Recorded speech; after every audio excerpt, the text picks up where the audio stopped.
اهلا بيكم، كل سنة وانتم طيبين. احنا خلاص خلصنا الثانوية العامة، فاضل بقى المصيف. النهاردة بقى معانا جولة حلوة جدا جدا من امام شاطئ البروفاج والممشى السياحي اللي في قلب البحر، ويلا بينا نبدأ جولتنا.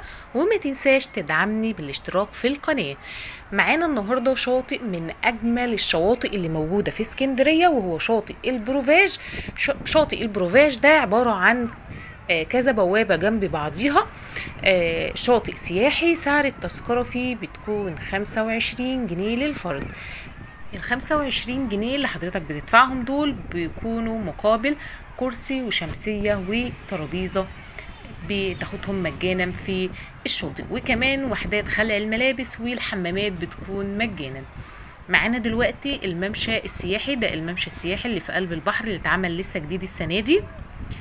بيكون جميل جدا ومزدحم بالليل وبالنهار. احنا دلوقتي لسه الصبح، والاجواء لسه خفيفة شوية، لكن خلاص احنا خلصنا الثانوية العامة، وهتلاقي الهجوم الحقيقي في المصيف على اسكندرية خلال الفترة الجاية.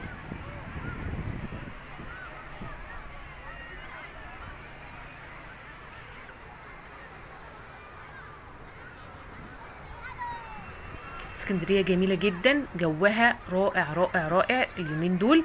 لسه ما دخلناش في موجة الحر الجامدة اللي بتبقى في شهر 8. تعالوا انزلوا واستمتعوا باسكندرية، حقيقي هتستمتعوا جدا. البحر لونه روعة زي ما حضراتكم شايفين، وكمان المصيف لسه خفيف شوية لان احنا لسه مخلصين ثانوية عامة النهاردة.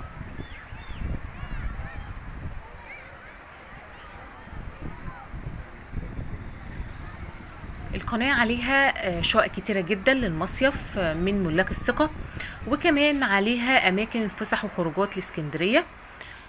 ده الممشى السياحي زي ما قلت لحضراتكم، وده كافيه ألف ليلة وليلة، وفاتح لسه جديد عصير مكة، ده من أشهر المحلات العصائر اللي موجودة في اسكندرية. وجيلاتي عزة مكان حيوي جدا، هو كوبري ونفق 45. قدام الشاطئ ده فتح الله ماركت ومطعم جاد.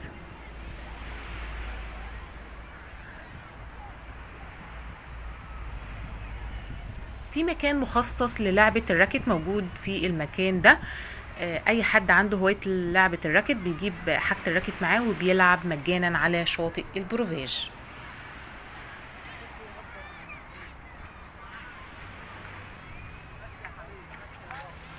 الجو في اسكندريه اليومين دول جميل جدا جدا جدا. انزلوا واستمتعوا باسكندريه بعد عناء الثانويه العامه.